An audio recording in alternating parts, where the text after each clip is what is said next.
नमस्कार, स्वागत है आप सभी का आयुष्मान भव के इस अंक में। मैं हूं प्रीति सिंह और आयुष्मान भव में आज हम बात करेंगे टीबी की।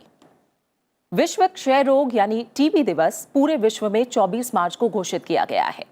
क्षय रोग या टीबी एक संक्रामक बीमारी है जिसके प्रतिवर्ष लगभग 15 लाख लोगों की मौत हो जाती है। भारत में इस बीमारी की स्थिति काफी चिंताजनक है। आज हम बात करेंगे इस बीमारी की, इसके निदान और बचाव की। और इस पर बात करने के लिए हमारे साथ स्टूडियो में 3 बेहद खास मेहमान मौजूद हैं जो 3 अलग अलग पैथी से जुड़े हुए हैं। हमारे साथ है एलोपैथी विशेषज्ञ डॉक्टर रोहित सरीन। डॉक्टर साहब, आपका बहुत बहुत स्वागत है।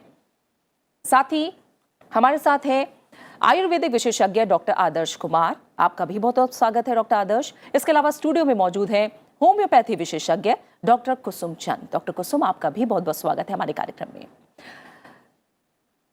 ये तीनों स्वास्थ्य विशेषज्ञ टीबी से जुड़े आपके हर सवाल का जवाब देंगे। आप हमें फोन मिलाइए। हमारा नंबर लगातार टीवी स्क्रीन पर फ्लैश भी हो रहा है। हमारा नंबर है 011-2309-4013, साथ ही 011-2309-4014। इन नंबरों पर फोन मिलाकर आप हमसे सवाल पूछ सकते हैं। इसके अलावा आप यूट्यूब पर RSTV लाइव में कमेंट सेक्शन में भी अपने सवाल हमसे पूछ सकते हैं। साथ ही जीमेल के जरिए भी अपने प्रश्न आप हम तक पहुंचा सकते हैं। क्षय रोग यानी टीबी के फैलने और इस पर पूरी तरह रोकथाम लगाने में नाकामी का सबसे बड़ा कारण है इस बीमारी के प्रति लोगों में जानकारी का अभाव। इसलिए आज हम एक छोटी सी कोशिश कर रहे हैं टीबी को लेकर जागरूकता लाने की और आपके मन में उठ रहे हर सवाल का जवाब देने की, क्योंकि टीबी किसी को भी हो सकता है, लेकिन बचने के लिए कुछ सामान्य उपाय भी अपनाए जा सकते हैं।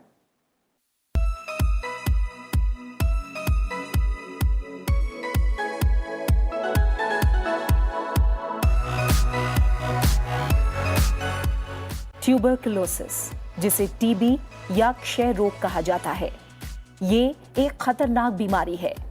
ये एक ऐसी बीमारी है जिसकी पहचान आसानी से नहीं हो पाती, इसलिए इसके लक्षणों पर ध्यान देना बेहद जरूरी है। टीबी दरअसल माइक्रोबैक्टीरियम ट्यूबरकुलोसिस से फैलती है, जो हमारे फेफड़ों को नुकसान पहुंचाता है। टीबी हमारे फेफड़ों से रक्त प्रवाह के साथ शरीर के अन्य भागों में फैलता है, जैसे हड्डी, हड्डी के जोड़, लिम्फ ग्रंथियां, आंत, मूत्र और प्रजनन तंत्र के अंग, त्वचा और मस्तिष्क के ऊपर की झिल्ली आदि। ये जीवाणु दूषित पानी और मिट्टी में पाए जाते हैं। ये हवा के जरिए एक इंसान से दूसरे में फैलते हैं। टीबी के बैक्टीरिया सांस से शरीर में प्रवेश करते हैं। किसी रोगी के खांसने, छींकने, बात करने और थूकते समय बलगम की छोटी छोटी बूंदें हवा में फैल जाती हैं, जो बैक्टीरिया दूसरों के शरीर में पहुंचकर प्रभावित करते हैं। टीबी आनुवांशिक नहीं बल्कि एक संक्रामक रोग है। इसकी चपेट में आने वाला व्यक्ति धीरे धीरे कमजोर हो जाता है। टीबी सबसे पहले फेफड़ों को प्रभावित करती है, लेकिन टीबी के कीटाणु ब्रेन, यूट्रस, मुंह, लिवर, किडनी, गला, हड्डी आदि शरीर के अन्य हिस्सों को भी अपना शिकार बनाता है। 2 हफ्तों से ज्यादा खांसी होना टीबी के आम लक्षणों में से एक है। साथ ही इसमें तेज बुखार होना, खांसी के साथ खून आना, भूख कम लगना, वजन कम होना, सर्दी में पसीना आना, सांस फूलना, सांस लेते समय सीने में दर्द टीबी के लक्षण हो सकते हैं। और कई बार इसके लक्षण साइलेंट भी होते हैं, जो जल्द नजर नहीं आते। रोग प्रतिरोधक क्षमता कम होना, अच्छा खान पान ना होना, अंधेरी और सीलन भरी जगहों पर रहना टीबी की मुख्य वजहों में से है। टीबी के संक्रमण धूम्रपान करने वाले, डायबिटीज के मरीजों, स्टेरॉयड लेने वाले और HIV के मरीज जल्द इसकी चपेट में आते हैं। दुनिया में करीब 7 करोड़ लोग इस बीमारी से ग्रस्त हैं और हर साल 25 से 30 लाख लोगों की मौत टीबी से होती है। देश में हर 3 मिनट में 2 मरीज टीबी के कारण दम तोड़ देते हैं। हर दिन 40,000 लोगों को इसका संक्रमण हो जाता है। इसलिए टीबी के लक्षण पहचान में आते ही तुरंत डॉक्टर की सलाह लें और जांच करवाएं। इस बात का ध्यान रखें कि टीबी की दवाओं का पूरा कोर्स करें। कोर्स बीच में छोड़ना नुकसानदायक हो सकता है। आयुष्मान भव, राज्यसभा टीवी।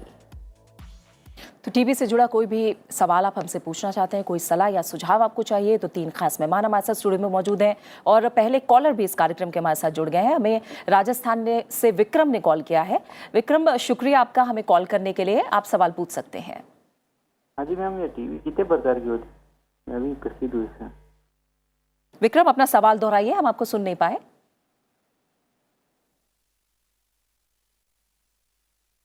विक्रम, आप अपना सवाल दोहराइए। जी मैम, मैं भी इससे परेशान हूँ। तो ये मैम सही नहीं हो रही, क्या करूँ? काफी इलाज कर रहा है। आप खांसी से परेशान हैं? हाँ जी। कोई जांच कराई है आपने अब तक विक्रम? हाँ जी मैम। ठीक है, डॉक्टर रोहित, क्या विक्रम से आप कुछ और जानकारी चाहेंगे? खांसी से परेशान है इनका कहना है। देखिए, एक तो ये मालूम करना है कि खांसी कितने समय से है इनको। ये तो अगर मौसमी खांसी है कि 2-4 दिन से खांसी है तो उसका एक अलग नज़रिया होता है देखने का।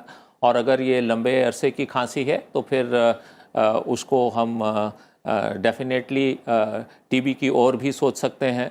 और इसके साथ साथ अगर कोई बाकी लक्षण हैं आप में, जैसे कि बुखार होना है, भूख नहीं लग रहा है, वजन में कमजोरी है, तो फिर हमारी जो दिशा है सोचने की वो एक अलग हो जाती है। ठीक है विक्रम, थोड़ा सा अगर आप और विस्तार से बताएं कि क्या क्या तकलीफ है। आपने कहा खांसी है, आपको कितने समय से खांसी है और इसके अलावा और भी कोई दिक्कत है क्या?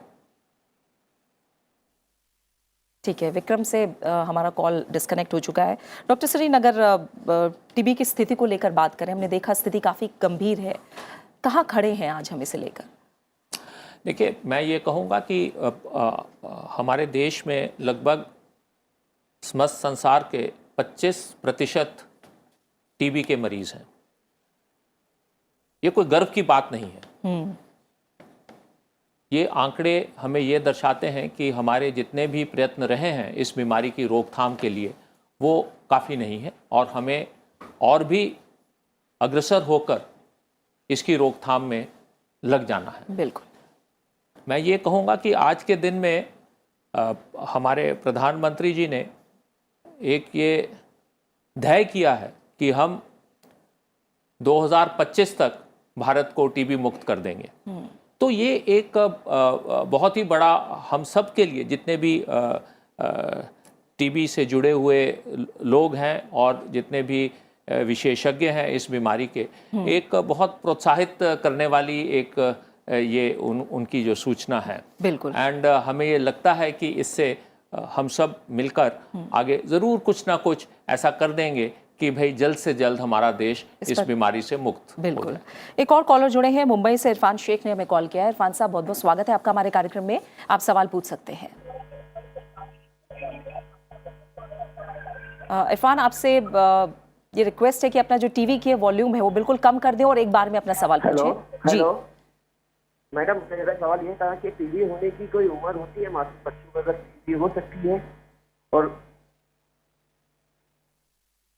ठीक है, आप ये जानना चाहते हैं क्या टीबी होने की कोई उम्र है? डॉक्टर आदर्श ये जानना चाह रहे हैं क्या टीबी होने की कोई उम्र है? कोई भेदभाव करती है टीबी या किसी को भी हो सकती है? नहीं, टीबी का कोई ऐसा उम्र के हिसाब से कोई ऐसा भेद नहीं है, लेकिन यूजुअली अगर उसके एनवायरनमेंट में वो चीज़ है, मौजूद है, वो बैक्टीरिया, वो जर्म्स हैं, तो वो किसी भी अवस्था में उसको घेर सकती है। और ये किसी भी उस पर भी निर्भर नहीं है कि उसका जो है वो शैक्षणिक स्तर क्या है या उसका कोई व्यावसायिक स्तर क्या है, उस पर भी ये थोड़ा सा ये निर्भर करता है। और लेकिन फिर भी ये हर ग्रुप में, चाहे वो उच्च वर्ग का हो, चाहे मध्य वर्ग का हो, चाहे वो निम्न वर्ग का हो, ये सभी को प्रभावित करती है। लेकिन अगर हम अपने स्वास्थ्य के प्रति सजगवार हैं और हमें ये पता है कि किन किन कारणों से ये हो सकती है, कि जैसे कि हिल्स एरिया में लोग बहुत ही कंजेस्टेड एरिया में, बंद एरिया में रहते हैं, या ऐसे एरिया में जहाँ पर कि उनको उनके परिवार में है और वो उसका ध्यान नहीं रखते हैं। तो और सबसे बड़ी चीज़ है कि हम सरकार से और देश से और समाज से तो बहुत कुछ अपेक्षा रखते हैं कि वो हमें, हमारा यही रोज़ प्रश्न रहता है कि हमको वो क्या दे रहा है, देश क्या दे रही है, सरकार क्या दे रही है, लेकिन हम क्या दे रहे हैं समाज को, शायद हम ये नहीं सोच पाते हैं। जहाँ मन में आता है हिंदुस्तान में हम जो है थूक देते हैं। वो थूक जो है सड़कों पे मतलब इतना कॉमन है कि आप देखेंगे कि ऑडी कार वाला भी जो है वो अपना सर निकाल के वहाँ पे थूक देता है। अब उसको कोई संकोच, कोई शर्म नहीं आती है कि वो क्या कर रहा है। अगर उसके अंदर वो कीटाणु हैं और वो ऊपर से कोई ट्रक बस निकलती है तो वो जो है हवा में मिल जाता है, वही ड्रॉपलेट इन्फेक्शन जो है पूरे समाज में, पूरे वातावरण में वही वो फैला हुआ है। यानी हम अपने स्तर पर भी किस हम तरह अपने से स्तर सुधार पे ला अगर सकते इसको हैं, रोकथाम नहीं कोशिशें लगाएंगे कर सकते तो हैं, कोई भी वो सरकार काफी या जरूरी है। चिकित्सक इसकी रोकथाम नहीं कर सकते। बिल्कुल। एक और कॉलर है, मासूम ने हमें कॉल किया है, उत्तर प्रदेश से हमारे साथ जुड़े हैं। आपका स्वागत है हमारे कार्यक्रम में, आप सवाल पूछ सकते हैं। नमस्कार मैडम। नमस्कार सर जी नमस्कार, आप सवाल जी। पूछिए। हमारा सवाल ये है कि ग्रामीण इलाकों में आसानी से टीबी का पता कैसे लगाया जा सकता है, और आसानी इसके से। साथ साथ राज्य सरकार विशेषतया इस पर क्या कदम उठा रही है। ठीक है, ठीक है। धन्यवाद मैम। डॉक्टर कुसुम, एक तरह से ये लक्षणों के बारे में पूछ रहे हैं और खासकर कह रहे हैं ग्रामीण इलाकों में टीबी का पता कैसे लगाएं कि किसी को टीबी है या नहीं, क्या लक्षण है इसके आम? टीबी जो है ज़्यादातर खांसी से शुरू होती है, और खांसी बहुत लंबी चल जाए, 3 हफ्ते से ज़्यादा खांसी चल जाए तो ज़रूर शक हो जाना चाहिए कि हमें किसी डॉक्टर के पास या अस्पताल में जाके टेस्ट कराएं हम उसका। या किसी को शाम को बुखार आ रहा है और वो दिन पर दिन उसका वज़न गिरता जा रहा है, तकलीफ़ कहीं भी हो सकती है, सर में दर्द हो रहा है या उसका पेट में दर्द हो रहा है या उसकी कमर में दर्द हो रहा है, पर शाम को उसको बुखार भी आ जाता है, वो कमज़ोर भी फील करता है, और रात को सोते वक्त उसको बहुत ज़ोरों के पसीने आ जाते हैं, ड्रेंचिंग स्वेट्स जिसको कहते हैं। तो उस हालत में भी उसको जाकर अपनी डॉक्टर जांच करवानी चाहिए। जी ठीक है डॉक्टर सरीन, जैसे ये जानना चाह रहे हैं कि सरकार किस तरह से प्रयास कर रही है, तो हम जानते हैं कि जो नेशनल टीबी कंट्रोल प्रोग्राम है उसके तहत देश भर में मुफ्त इलाज की सुविधा भी है और किस तरह के प्रयास हैं, लेकिन लोग क्या इन प्रोग्राम के बारे में उतना जागरूक हैं या लोग अस्पतालों का रुख करते हैं? देखिए, ऐसा है कि भारत सरकार की तरफ से हमारे जितने भी प्राइमरी हेल्थ सेंटर्स हैं जो कि 20-30 हज़ार की आबादी पे हैं, तो वहाँ पे लेबॉरेटरी की फैसिलिटी उपलब्ध है, और 1 लाख की आबादी पे तो एक विशेष टीबी के संपर्क में जो भी मरीज़ को लगता है कि टीबी है, तो ऐसे मरीज़ के लिए विशेष टेक्नीशियन भी हैं जो कि भाई इसकी जांच कर सकते हैं। तो जो ग्रामीण इलाके हैं, मैं तो ये कहूँगा कि अगर किसी को भी ये लक्षण है, उनको मालूम ही होगा कि उनके करीबी जो भी स्वास्थ्य केंद्र है वहाँ वो चले जाएं और उनकी जांच मुफ्त में हो जाएगी। और अब तो आधुनिक टेक्नोलॉजी से ये भी है कि हमें सिर्फ इतना ही नहीं मालूम पड़ता है कि टीबी है या नहीं, परंतु ये भी मालूम पड़ जाता है कि वो कौन सी दवाइयों से मरीज ठीक होगा, कहीं कोई रेजिस्टेंस तो नहीं है। और ये सब चीज़ जो भी ये टेक्नोलॉजी है, ये सारी भारत सरकार की तरफ से मुफ्त है और इसका आप सबको पूरा लाभ उठाना चाहिए। बिल्कुल। एक और कॉलर शमशेर ने हमें कॉल किया है, गुरुग्राम से हमारे साथ जुड़े हैं। शमशेर, आपका बहुत बहुत स्वागत है कार्यक्रम में, आप सवाल पूछिए। हाँ जी, नमस्कार जी, मैं शमशेर दिया गुड़गांव से बोल रहा हूँ। जी डॉक्टर साहब, मेरी बिटिया है, उनकी उम्र करीब 23 साल है। ठंड के दौरान जिस टाइम ठंड होती है शाम को, दिन कुछ नहीं होता, जिस टाइम शाम को ठंड होती है सोते हो उनको ऐसे करती है इस टाइप करते हैं उनको आते बार बार पीछे जिस टाइम 5 साल की थी उस टाइम में इलाज भी कराया इसका, और डॉक्टर ने आरएम ने दिखाया, मैंने उन्होंने कहा टीबी है, तो टेस्ट कराया मैंने, तो उस टाइम पे टीबी नहीं पाई गई।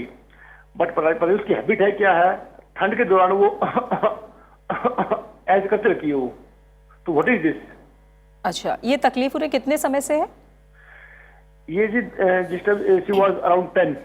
अच्छा शमशेर, हमारे साथ 3 पैथी के विशेषज्ञ मौजूद हैं, हमारे पास आयुर्वेदिक, एलोपैथी, होम्योपैथी। आप किससे इलाज जानना चाहेंगे, सलाह लेना चाहेंगे? एलोपैथी। एलोपैथी। डॉक्टर सरीन, इन्होंने अपनी बेटी की तकलीफ बताई। आपकी बेटी को 23 वर्ष उसकी उम्र है और इस तरह की जो आप बता रहे हैं खांसी आ रही है जिसके अंदर बलगम नहीं है, और ये भी आप बता रहे हैं कि शाम के वक्त उनको थोड़ी थकान महसूस होती है। तो मैं ये कहूँगा कि अगर बलगम नहीं भी आ रही तो भी आप अपने स्वास्थ्य केंद्र पे जाइए और इसकी जांच ज़रूर कराइए। जो भी अच्छी तरह खांस के निकलता है उसकी जांच होनी चाहिए। चेस्ट एक्सरे का भी इसके अंदर रोल है।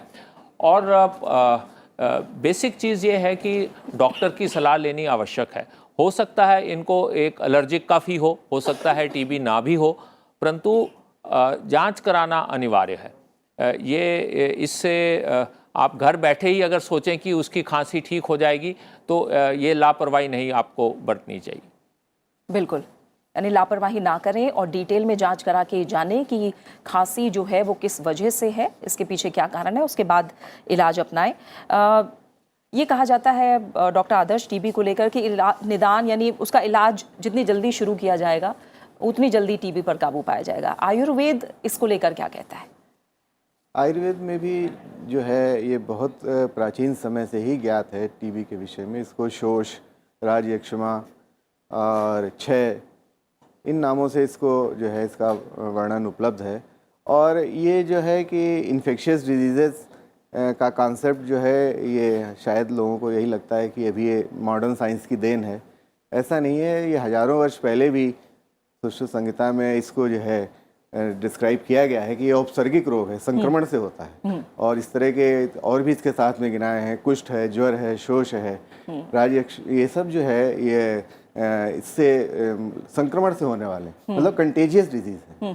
तो इसके लिए जो है और बहुत से कारण भी इसके बताए हैं कि खाली कंटेजियस ही नहीं है। जब आपकी बॉडी के व्याधि क्षमत्व, जो आपकी इम्यूनिटी है, जब तक वो कम नहीं होगी तब तक आपको रोग, क्योंकि सारे वातावरण में इसके कीटाणु फैले हुए हैं, बैक्टीरिया फैले हुए हैं, लेकिन हर एक को नहीं होता, हमको आपको नहीं हो रहा है। लेकिन उसी परिवार में ही मान लीजिए 10 लोग हैं, 7 लोग हैं, उनको सबको नहीं हो रहा, किसी एक को ही होता है। तो उस व्यक्ति की अपनी जो है इंडिविजुअली उसका व्याधि क्षमता, उसका जो इम्यूनिटी है वो कितनी कैसी है, उसके ऊपर भी वो निर्भर करता है। बिल्कुल। एक और कॉलर है, सुशांत रावत ने हमें कॉल किया है, एमपी से हमारे साथ जुड़े हैं। सुशांत, स्वागत है आपका हमारे कार्यक्रम में, आप सवाल पूछिए। जी मैम नमस्कार, और सभी डॉक्टर को मेरा नमस्कार। जी मैम, मेरा क्वेश्चन ये है कि जैसे आप टीबी के बारे में बता रहे हैं कि खांसी का एक लक्षण होता है, और खांसी में भी एक बलगम खांसी होती है जिसको म्यूकस खांसी कहते हैं और ड्राई खांसी होती है, तो हम उसको कैसे डिफ्रेंशिएट कर सकते हैं? और जो एक हमारी गवर्नमेंट के द्वारा डॉट्स का प्रोग्राम चलाया जा रहा है, तो उसमें क्या होता है, मतलब उसका 6 महीने का इलाज होता है, तो उसमें अपन कैसे क्या कर सकते हैं? ठीक है डॉक्टर कुसुम, सुशांत ने जैसे पूछा कि कई लोगों को बलगम वाली खांसी होती है, कई लोगों को सूखी खांसी होती है, क्या इन दोनों का अंतर भी कहीं ना कहीं ये तय कर सकता है कि टीबी किसे हो सकती है किसे नहीं? ऐसा है कि टीबी की खांसी भी शुरू में ड्राई हो सकती है, सूखी हो सकती है, लेकिन उसमें बाद में बलगम आने लगता है। तो सिर्फ बलगम वाली खांसी या सूखी खांसी समझने से ही ये नहीं कह सकते हैं कि इसको टीबी है या नहीं है, क्योंकि अगर किसी को क्रॉनिक ब्रोंकाइटिस है और टीबी नहीं है तो भी उसको बलगम वाली खांसी आएगी, और अगर टीबी की बीमारी जो अभी शुरू हुई है तो उसको सूखी खांसी ही रहेगी। तो ये हम खांसी का सूखे होना या बलगम वाली होना उससे नहीं तय कर सकते। अच्छा, ठीक है। एक और कॉलर है, सूरज ने हमें कॉल किया गाजियाबाद से। आपका स्वागत है सूरज हमारे कार्यक्रम में, आप सवाल पूछ सकते हैं। नमस्कार मैम, मैं बताना चाहूँगा मैम कि मुझे अब से 2 साल पहले टीबी थी जी, जिसमें कि मैंने इलाज कराया। आफ्टर इलाज में ये ठीक हो गया, लेकिन अभी थोड़ी प्रॉब्लम हो रही है, हल्की खांसी है और स्किन प्रॉब्लम भी मुझे हो रहा है मैम। ठीक है, आप कौन से पैथी का से सलाह लेना चाहेंगे? तीनों स्वास्थ्य विशेषज्ञ हैं, allopathy, Ayurveda, allopathy. Doctor Sarin, 2 साल पहले। हाँ, देखिए ऐसा है कि आपने पूरा इलाज लिया तो ये बहुत अच्छी बात है और इसी वजह से आप ठीक भी हुए हैं। परंतु अगर अब आपको फिर कुछ लक्षण शुरू हुए हैं तो मैं यही कहूँगा कि आप अपने करीबी स्वास्थ्य केंद्र में जाइए और अपनी जांच ज़रूर करवा लीजिएगा। ये ज़रूरी नहीं है कि आपको फिर टीबी हो गई है, ये ज़रूरी नहीं होता है कि किसी को एक बार हुई तो अगली बार भी अगर खांसी है तो टीबी की वजह से ही है, परंतु इसको रूल आउट करना बहुत आवश्यक है, क्योंकि अगर दोबारा हुई है तो फिर उसका इलाज भी अलग हो सकता है। तो मैं यही कहूँगा कि जो भी आपको परेशानी है उसके लिए आप स्वास्थ्य केंद्र जाइए, और भारत सरकार की तरफ से ये स्वास्थ्य केंद्र आपके ज़िले में भी उपलब्ध है। बिल्कुल। एक और कॉलर है, विकास ने कॉल किया है, बिहार से हमारे साथ जुड़े हैं। विकास, आपका भी शुक्रिया में कॉल करने के लिए, आप सवाल पूछ सकते हैं। नमस्कार मैडम।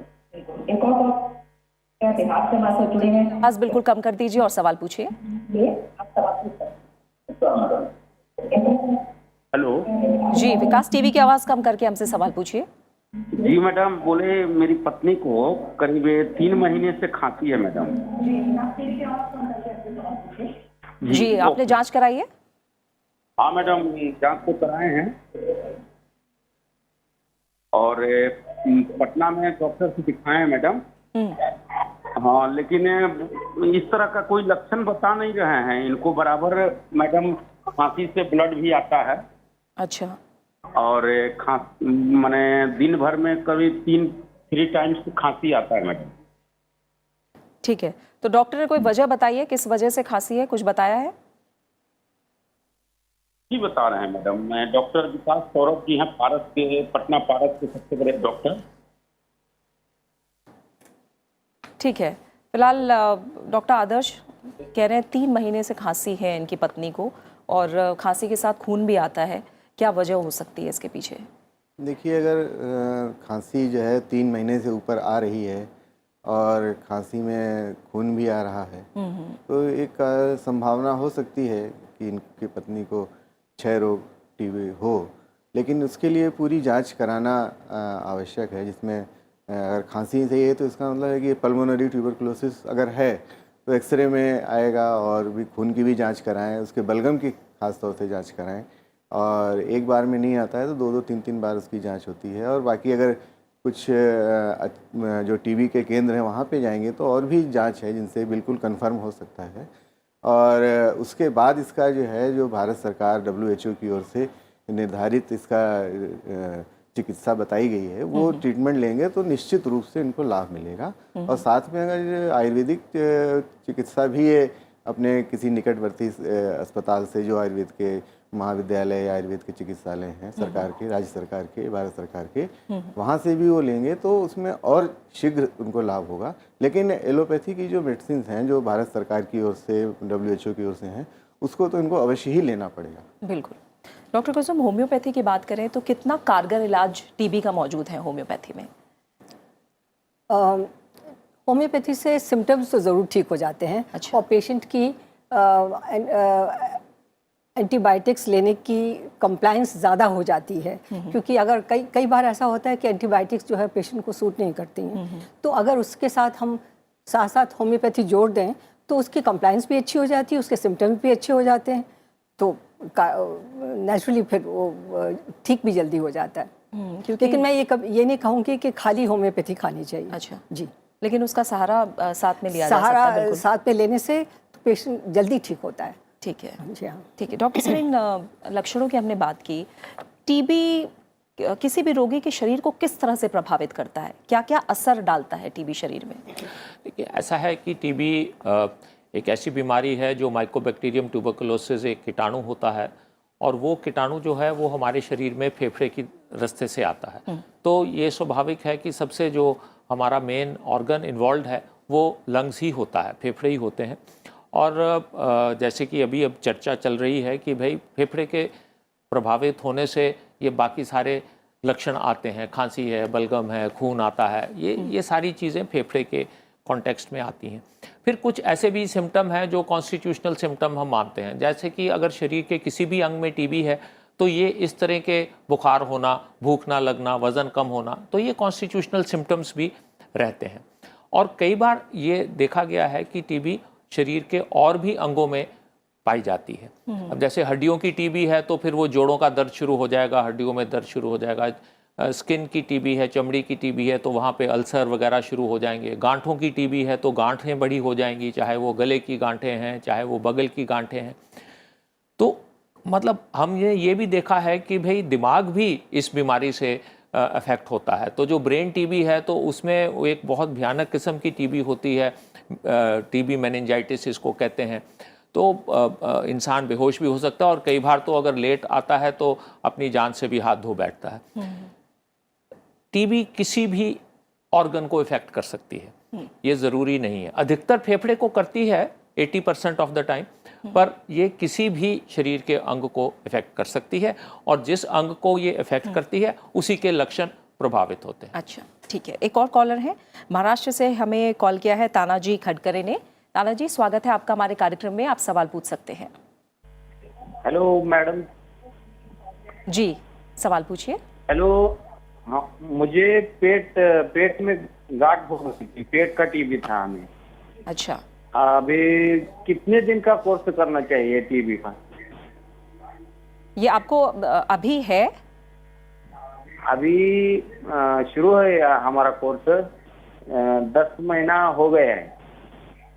अच्छा, इलाज शुरू किए 10 महीने हो गए डॉक्टर सरीन, पेट? हाँ, और वो दवाई है ना, वो 3 तरह की लेते हूँ मैं। सुबह 2 वो लिया है, और दोपहर में 1 है, और शाम को 1 है। अच्छा, 3 गोलियां है, 3 तरह की गोलियां है। हमें थी वो टीबी की दवा सूट नहीं कर रही थी, इसलिए डॉक्टर ने हल्की तरह की दवा दी थी। इसलिए हमने पूछा है कि हमें कितने दिन का कोर्स करना चाहिए। ठीक है, हम डॉक्टर साहब से जानते हैं। ऐसा है भाई साहब कि पेट की टीबी तो हो सकती है, जैसे मैंने अभी बताया है कि शरीर का किसी भी अंग की टीबी हो सकती है। तो अगर आपको पेट की टीबी है तो जो इसका सबसे कम समय का इलाज है वो तो 6 महीने का इलाज है। परंतु आप मुझे ये बता रहे हैं कि कुछ उनमें से दवाइयाँ आपको माफिक नहीं आई हैं, तो आपका इलाज बदल दिया गया है। अब अगर इलाज बदल दिया गया है तो उसमें ये देखना है कि वो एक लाल रंग का कैप्सूल होता है जो खाली पेट डॉक्टर बताते हैं लेने के लिए। अगर आप वो ले रहे हैं तो फिर तो थोड़ा अवधि कम रहेगी, परंतु अगर आप वो नहीं ले रहे हैं और उससे आपको रिएक्शन हुआ है तो फिर कम से कम 1 साल की अवधि का इलाज होगा। आपने 10 महीने कर लिया है तो हो सकता है 2 महीने और चले।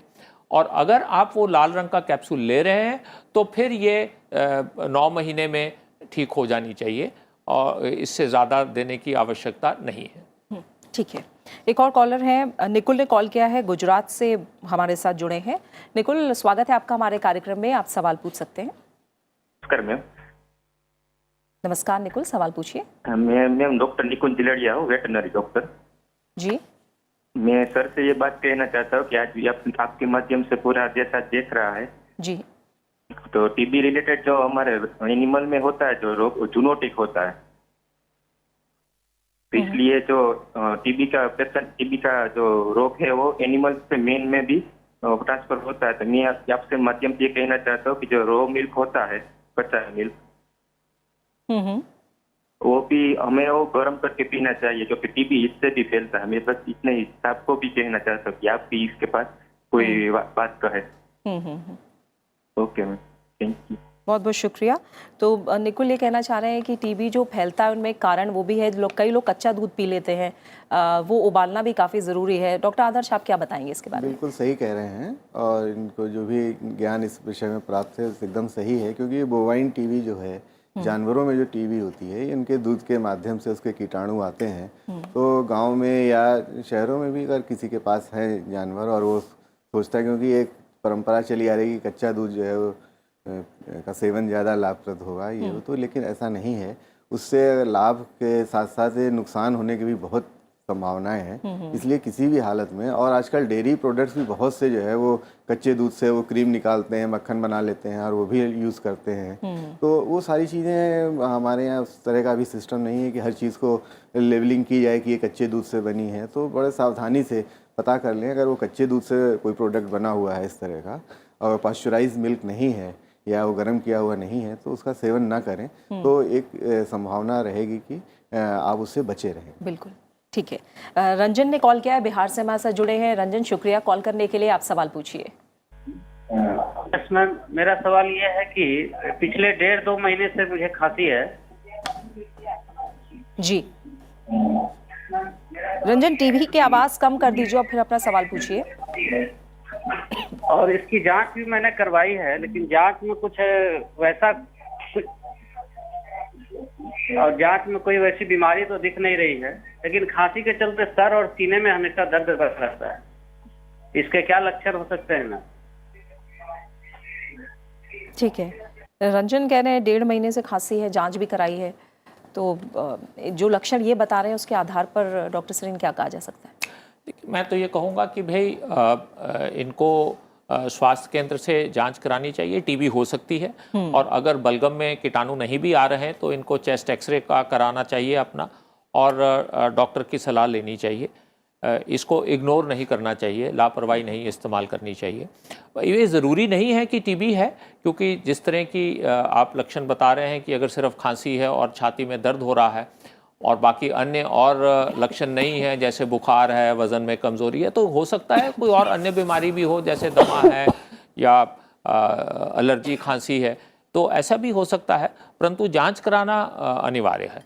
और ये जांच जब आपके पास उपलब्ध है सरकार की ओर से, तो मैं कहूँगा इसका लाभ ज़रूर उठाएं। एक और कॉलर है, सूरज ने हमें झारखंड से कॉल किया है। सूरज, आपका स्वागत है हमारे कार्यक्रम में, सवाल पूछ सकते हैं आप अपना। मैम नमस्कार, मैं सूरज बोल रहा हूँ। जी सूरज। मैम हमें ये जानकारी चाहिए कि सीना दर्द और टीबी से कोई कनेक्शन होता है क्या, कि सीना दर्द अलग से कोई एक प्रॉब्लम है या टीबी का कोई कनेक्शन? अच्छा, जो सीने में दर्द की आप बात कह रहे हैं, इससे आप ही जूझ रहे हैं, ये दिक्कत आप ही को ही है? जी हाँ मैम, हम ही को। थोड़ा आप बताएंगे, और इसके अलावा भी कोई और परेशानी है और कब से ये दिक्कत है आपको? करीब 2-4 महीना हो गया मैम, और मतलब लगातार मीठा मीठा दर्द करता है सीना। ठीक है, हाँ बताइए। और मतलब दर्द के सिवाय कभी कभी बंद भी हो जाता है और कभी कभी फिर से दर्द करने लगता है ज्यादा। ठीक है सूरज, आप एलोपैथी, होम्योपैथी, आयुर्वेदिक तीनों विशेषज्ञ हैं, आप किससे जवाब चाहेंगे, सलाह चाहेंगे? आयुर्वेदिक। आयुर्वेदिक। तो आप कॉल पर बने रहिए। आप सूरज से डॉक्टर आदर्श कुछ और पूछना चाहेंगे? अब ये पहली चीज़ तो यही है कि ये दर्द का स्थान क्या है। ये सीना जो है एक बड़ा ब्रॉड टर्म में लोग यूज़ कर लेते हैं। हो सकता है वो सीने के नीचे यहाँ पे हो, और बहुत सी मर्तबा जो है ये एसिडिटी, अम्ल की वजह से, अम्ल पित्त की वजह से ज़्यादातर ये प्रॉब्लम होती है। क्योंकि आजकल खान पान जो है वो उस पर आयुर्वेद में बहुत ही कहा गया है कि ये विषमाशन जो है, ये उल्टा सीधा खाना जो है, वो उसकी वजह से जो है हमको एसिडिटी की प्रॉब्लम होती है, और उसकी वजह से ये दर्द है। क्योंकि इनको बार बार उठता है, बार बार बंद हो जाता है। जब ये कुछ खा लेते होंगे, पानी पी लेते होंगे, तो जब एसिड का कम होता है तो उसमें ये दर्द कम हो जाता है। और लेकिन फिर भी इनको किसी चिकित्सक से अवश्य जांच करा लेनी चाहिए। ठीक है डॉक्टर कुसुम, होम्योपैथी में आपने कहा कि जो एलोपैथी इलाज है उसके साथ होम्योपैथी इलाज लेना बेहतर है। कई बार हमने देखा है होम्योपैथी में इस तरह की भी दवाइयाँ मौजूद हैं जो किसी रोग के लिए इम्यूनिटी पैदा करती हैं, या फिर कह सकते हैं रोग प्रतिरोधक क्षमता को और बढ़ाती हैं।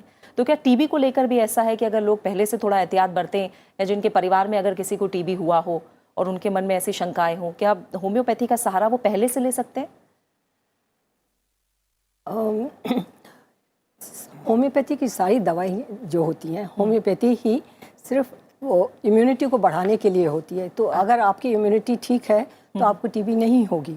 तो सहारा लिया जा सकता है इसका। अगर फैमिली में किसी को टीबी है तो ज़रूर होम्योपैथी का सहारा लिया जा सकता है उसको। ठीक है जी।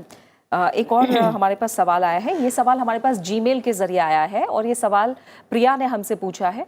दिल्ली से प्रिया हमसे पूछ रही हैं कि मेरी उम्र 42 साल है और मुझे लगातार खांसी रहती है। जोर की खांसी आने के साथ पेशाब भी आ जाता है, इसका कुछ समाधान बताइए डॉक्टर सर। देखिए, ये एक सिम्टम जो है ये अक्सर देखने में आता है, स्पेशली लेडीज़ के अंदर ये अक्सर देखने में आता है कि अगर ज़ोर से खांसी हो तो साथ साथ उसके पेशाब भी निकल जाता है।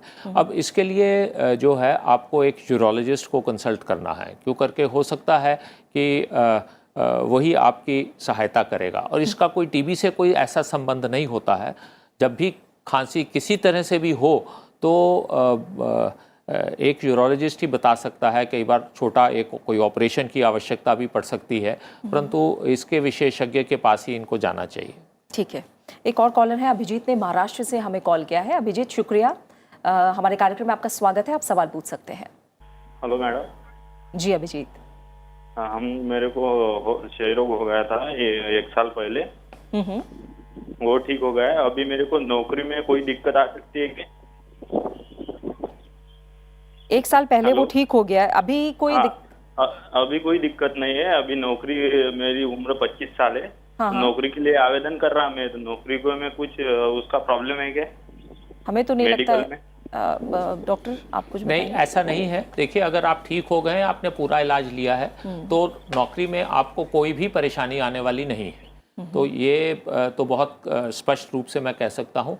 हाँ, कई बार ये होता है कि विदेश जाने वक्त कई बार मेडिकल चेकअप में अगर कोई दाग आ जाता है तो विदेशी सरकार ये ज़रूर कह सकती है कि भाई आप अपना मेडिकल फिटनेस करवाएं, परंतु अदरवाइज़ हिंदुस्तान में अगर आपने नौकरी करनी है तो आप कोई भी नौकरी कर सकते हैं, उसके अंदर कोई आपको रोक टोक नहीं होगी। तो अभिजीत, इस बारे में चिंता छोड़ दीजिए, खुश रहिए, सेहतमंद रहिए।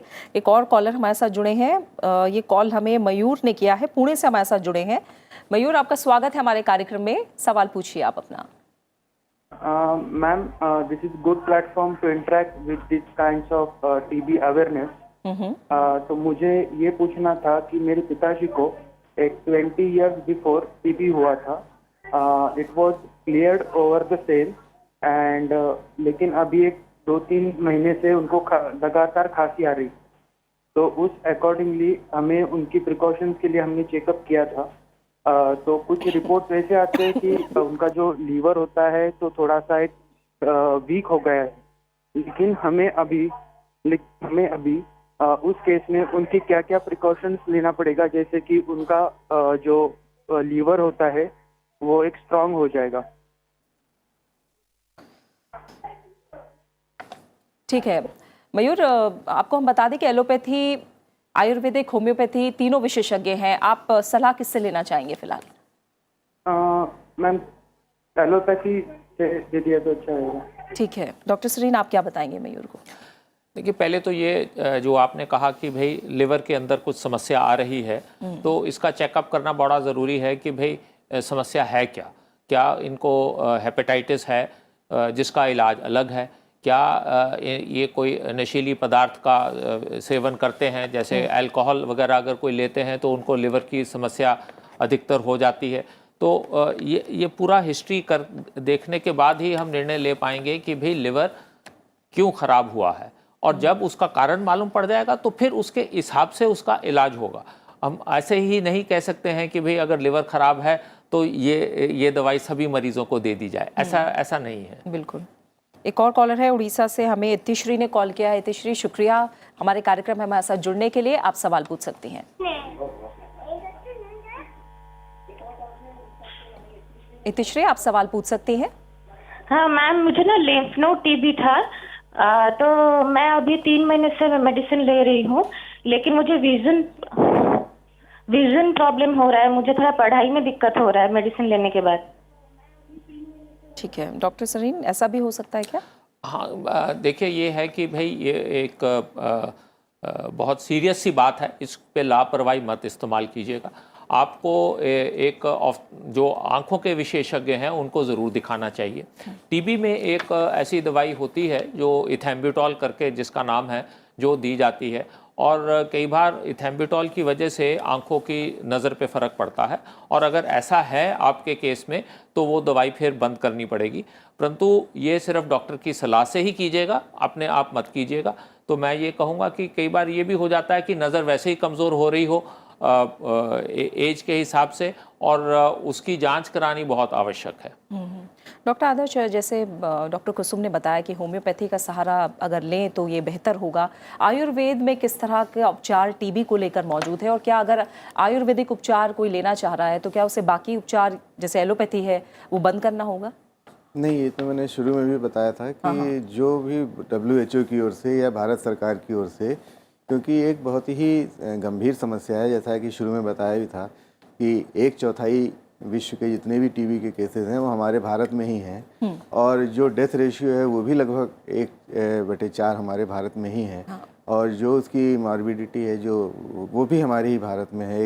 तो सब 1/4 के रेशियो में हमारे भारत में ही है। तो ये बड़ी हमारे लिए एक चिंता का विषय है। और जो हमारे प्रधानमंत्री जी ने कदम लिया है कि 2025 तक हम इसको समूल नाश करेंगे, तो ये इसके लिए हमें बहुत ही कड़े प्रयत्न की आवश्यकता पड़ेगी, क्योंकि ये इसके जर्म्स जो हैं वो इतने ज़्यादा फैले हुए हैं, उन सबको हटाना और उन सबके लिए जो है इम्यूनिटी, तो क्योंकि हम सबका पूरे वातावरण से वो बैक्टीरिया किल कर देंगे ये गारंटी तो शायद कोई भी नहीं ले सकता है विश्व में।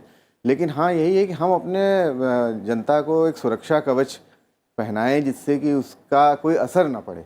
तो उसके लिए तो आयुर्वेद से बेहतर और कोई पद्धति नहीं है कि हम उनकी इम्यूनिटी को स्ट्रांग करें, उनके लंग्स को मजबूत करें, उनके आंतों को मजबूत करें, और उनको खान पान की सही सलाह दें, क्योंकि हमारे आयुर्वेद में विषमाशन से इसको होना एक बहुत ही कॉमन बताया गया है। यानी जो मॉडर्न ट्रीटमेंट है उसके साथ आयुर्वेद, हाँ, उसको लेते रहें साथ में। अच्छा। उसको बिल्कुल नहीं छोड़ना है, और ये लेंगे तो उनके जो लिवर के ऊपर जो असर आता है आयुर्वेद के मॉडर्न की औषधियों का, तो उससे भी, क्योंकि मॉडर्न की औषधियों से थोड़ा सा लिवर पे जो है वो कमज़ोर हो जाता है, जैसे लोग कहते हैं, और टेस्ट से भी पाया जाता है। तो लेकिन उसका भी क्योंकि चेकअप कराते रहें, हेपेट कि जो है वो लिवर फंक्शन टेस्ट जो होते हैं वो कराएंगे, तो पता चल जाएगा कि किसी तो मेडिसिन को हो सकता है छोड़ने की आवश्यकता न पड़े, क्योंकि बहुत सी मेडिसिन जो हैं जैसे ही लिवर फंक्शन टेस्ट आने लगते हैं पॉजिटिव, तो उनको डॉक्टर बंद करा देते हैं। तो हो सकता है उसको बंद कराने की आवश्यकता ना पड़े, और कम समय में ही जो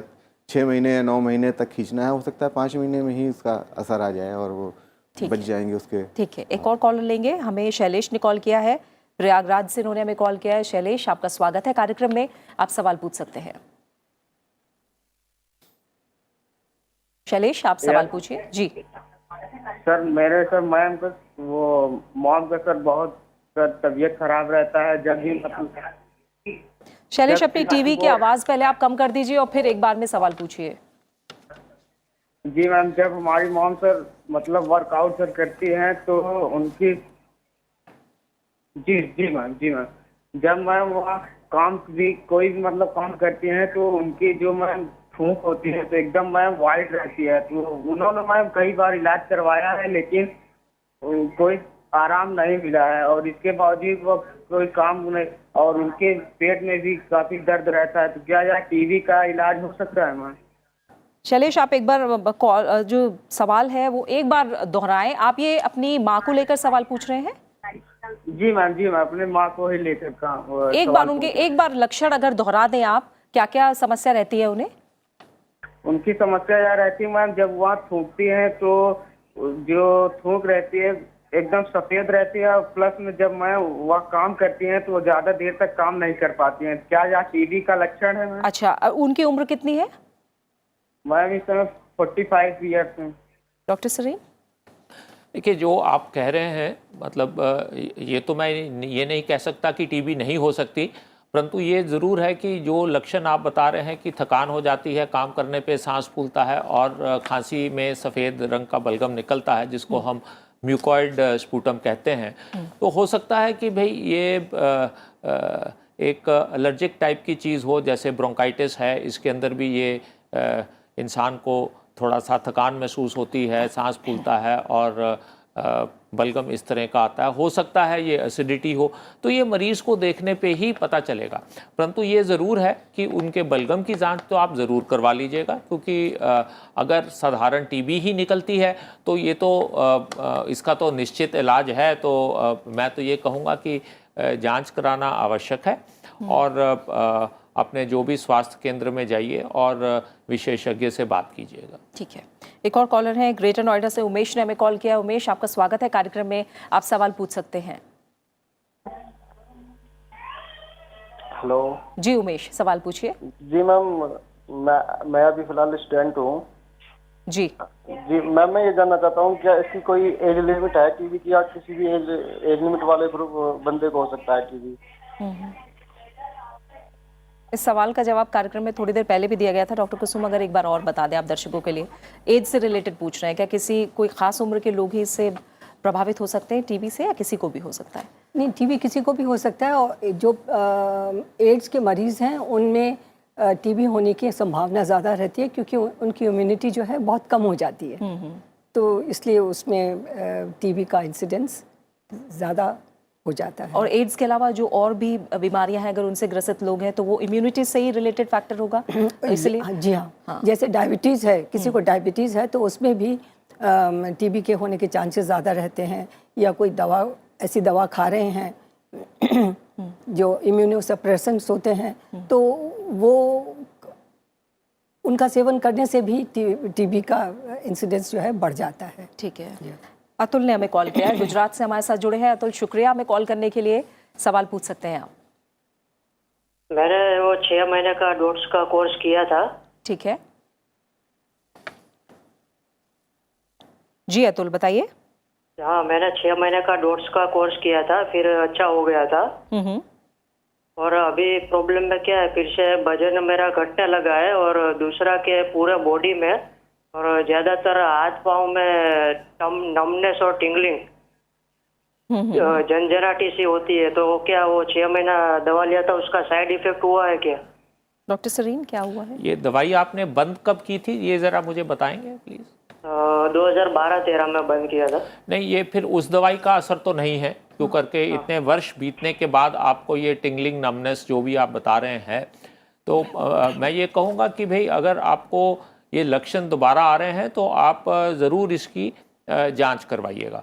आप को मेनली टिंगलिंग नमनेस की बात है, तो हो सकता है कि भाई कोई स्पाइन के अंदर कोई प्रॉब्लम ना हो, कोई रीढ़ की हड्डी में कोई प्रॉब्लम ना हो, या कोई न्यूट्रिशनल डेफिशिएंसी ना हो, जैसे कि भाई किसी विटामिन की डेफिशिएंसी से भी ये चीज़ें हो जाती हैं। तो घबराने की बात नहीं है, परंतु डॉक्टर से सलाह लेना ज़रूरी है। एक और कॉलर है, भावेश ने कॉल किया है, पश्चिम बंगाल से हमारे साथ जुड़े हैं। भावेश, स्वागत है आपका कार्यक्रम में, आप सवाल पूछिए। हाँ दीदी, मेरा जल्दी से ठंड लग जाता है। अच्छा। ये मैं जानना चाहता हूँ, होम्योपैथिक जो डॉक्टर साहब है उससे बात करना चाहता हूँ। हाँ। ये क्यों, और कुछ भी जैसे कोई बात के अंदर जा रहा हूँ तो उसमें थोड़ा घबराहट सी महसूस हो जाता है जल्दी से, जैसे लगता है कि कुछ हो रहा है अंदर, डर सा लगता है। ऐसा क्यों हो रहा है, मैं यही जानना चाहता हूँ। आज जल्दी से ठंड लग जाता है मेरे को। ठीक है डॉक्टर कुसुम, इनका सीधे तौर पे टीबी से जुड़ा सवाल नहीं है, लेकिन ये आपसे जानना चाहते हैं, ठंड लगती है, घबराहट और डर इन्हें जल्दी होता है, तो इसके लिए क्या कर सकते हैं? ये कॉन्स्टिट्यूशनल प्रॉब्लम्स होती हैं, मतलब हर इंसान की अपनी शारीरिक इडियोसिक्रेसीज कह सकते हैं आप, कि उसकी वजह से ऐसा होता है। किसी को ज़्यादा ठंड लगती है, किसी को ज़्यादा गर्मी लगती है, तो इन सब चीज़ों का होम्योपैथी में बड़ा अच्छा इलाज है, और वो करने से उनकी ये जो प्रॉब्लम है वो बहुत कम हो सकती है। अच्छा, ठीक है, तो आपके लिए होम्योपैथी में अच्छा इलाज मौजूद है, किसी अच्छे विशेषज्ञ को आप दिखाकर सलाह लें, आपकी ये दिक्कत ज़रूर दूर होगी। डॉक्टर सरीन, टीबी को लेकर एक बात कही जाती है कि कोर्स पूरा किया जाए, दवाई पूरी की जाए, वरना आगे जाकर स्थिति गंभीर हो सकती है। कितना ज़रूरी है ये, अगर आप थोड़ा बताएं दर्शकों को? मैं तो ये कहूँगा कि अगर मेरे को एक सलाह सिर्फ देनी पड़े मरीज़ को, तो मैं यही कहूँगा कि आपका जो इलाज है ये बीच में मत छोड़िएगा। अगर पहली दफ़े आपको टीबी हुई है तो इसका 6 महीने का इलाज है। अगर ड्रग रेजिस्टेंट टीबी हुई है तो इलाज लंबा है, पर लंबा इलाज या छोटा इलाज पूरा होना चाहिए। अगर पूरा इलाज होगा तो हम निश्चित रूप से कह सकते हैं कि आपकी टीबी ठीक हो जाएगी।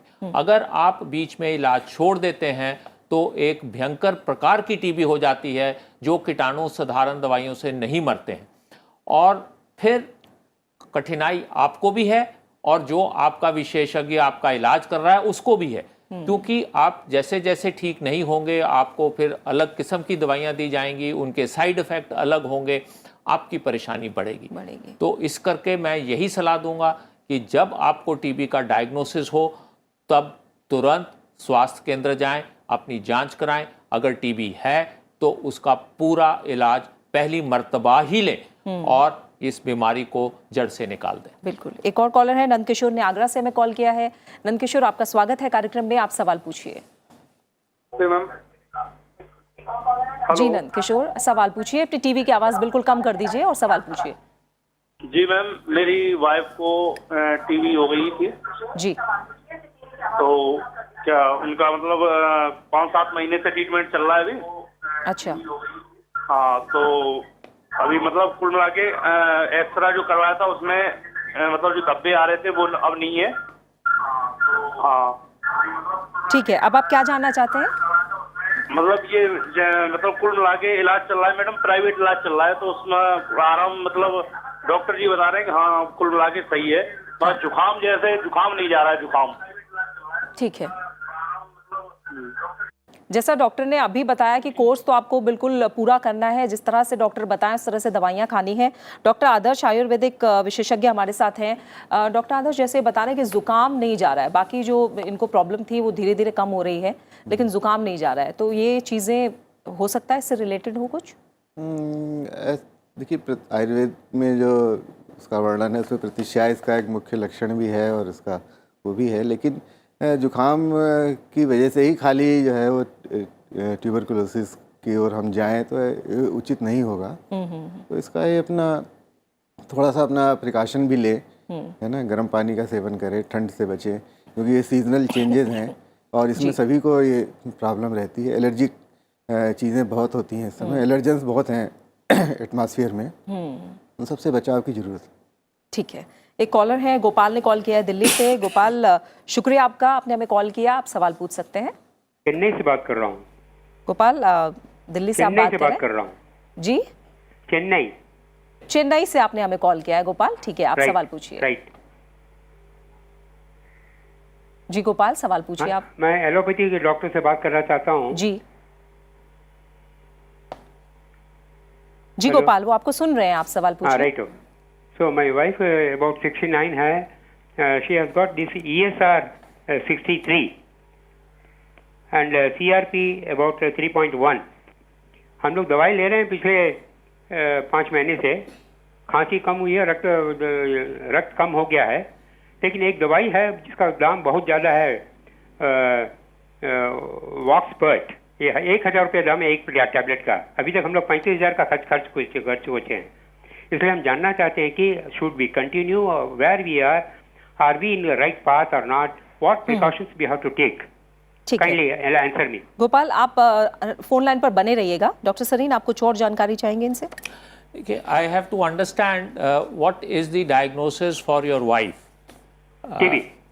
Now, if it is tuberculosis, then for tuberculosis there is a definite treatment, and in that treatment जो आप दवाई कह रहे हैं उसका कोई रोल नहीं है। You see, these are general medicines for say immune boosting. अगर आपको टीबी, आपकी वाइफ को टीबी है, तो पहले तो ये निश्चित करना है कि भी वो टीबी साधारण टीबी है या ड्रग रेजिस्टेंट टीबी है। उसके लिए भी जांच है और उसका इनफैक्ट अब तो भारत सरकार की तरफ से ये जांच फ्री है और ये मालूम पड़ सकता है कुछ ही घंटों में कि भाई आपको, आपकी वाइफ को किस तरह की टीबी है, और उसी प्रकार से जिस तरह की टीबी होगी उसका इलाज भी संभव है, निश्चित है। अब हम लोग गलत रास्ते पे हैं। I will say कि you have to reconcile the system, government system, go and at least get a diagnosis properly. But the medicine which you are telling me is not a medicine for tuberculosis, so, and it is very costly. So in that context, I will say please have a review of your treatment. The medicines what she has been taking is Arsenex, Combotol, and this Benadryl. Yes, Arsenex and Combitol, both of them are medicines for tuberculosis, and in fact Arsenex is a combination of 2 drugs, and these 3 drugs are good for her. I am sure when she started treatment, she must have also started with pyrazinamide for initial about 2 months, and नहीं, अभी 5 महीने हो गए हैं। हाँ, so I would say खांसी कम हो गई है लेकिन बंद नहीं हो रही है। देखिए, खांसी बंद होने में कुछ समय लगता है, आपको थोड़ा सा जैसे कि मैं कहूँगा कि सब्र करना पड़ेगा, ठीक है। और बट ट्रीटमेंट जो इन दवाइयों से है ये 6 महीने का है, और 6 महीने का इलाज लेने के बाद भी अगर खांसी रहती है तो खांसी का इलाज करना है, टीबी का इलाज नहीं करना है। टीबी ठीक होने के बाद भी खांसी कई बार रह जाती है, तो खांसी का इलाज संभव है, उसके लिए बहुत सी औषधियाँ अवेलेबल हैं, तो उन्हीं का सेवन करना चाहिए। आप ये ESR 63 है अभी, इसका कोई रिलेशनशिप नहीं है। आप don't bother about your ESR, you have been diagnosed as TB, you have to take this treatment for 6 months, you have taken for 5 months, another 1 month you have to take regularly, and I can assure you that your wife will get all right. और इसी के साथ अब हमारे पास वक्त की कमी है। डॉक्टर आदर्श, डॉक्टर सरीन और डॉक्टर कुसुम, आप तीनों का फिलहाल बहुत बहुत शुक्रिया हमारे साथ स्टूडियो में आने के लिए। तो देखा आपने कि हमें टीबी से डरने की नहीं बल्कि उससे लड़ने की ज़रूरत है, और ये लड़ाई तभी पूरी होगी जब हम इसे लेकर ज़्यादा से ज़्यादा जागरूक होंगे। टीबी के लक्षणों को पहचान कर सही और समय पर इलाज कराना सबसे पहला और ज़रूरी कदम है। उम्मीद है कि इस कार्यक्रम के जरिए आपको टीबी से जुड़े सवालों का जवाब मिला होगा, और आज दिए गए उपायों को अपनाकर आप इसके खिलाफ जंग में मजबूत मजबूती से खड़े हो पाएंगे। हमारे इस कार्यक्रम को आप YouTube पर भी देख सकते हैं और अपनी राय और सुझाव हमारे साथ साझा कर सकते हैं। आयुष्मान भव के अगले अंक में बात होगी आंखों के रोग कंजंक्टिवाइटिस की। फिलहाल हमें दीजिए इजाजत और रखिए अपना अच्छे से ख्याल। नमस्कार।